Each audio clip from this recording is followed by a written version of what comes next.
beauty, today we are going to do Ariana Grande's makeup on her latest collaboration with Lady Gaga, Rain on Me.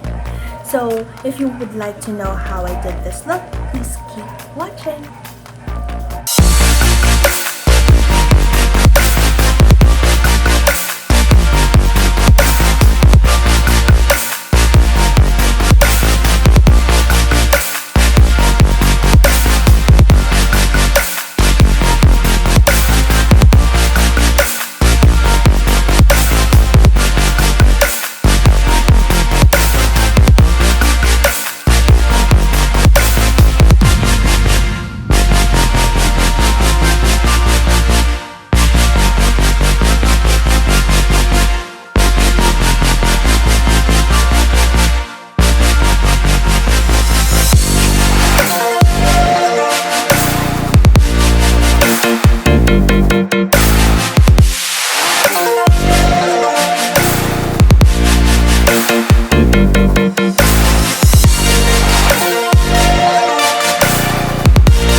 the completed look.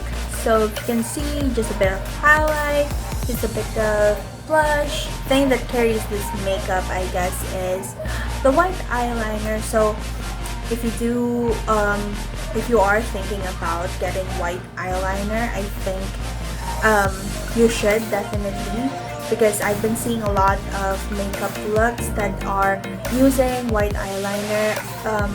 Prettiest white eyeliner looks that I've seen in a while was Rihanna's. Yeah, one of the best looks, but Ariana Grande and Lady Gaga both did white eyeliner look on their latest music video, and it was so pretty. So I did this look. It looks fabulous. So thank you so much for watching, and I hope I see you in the next video.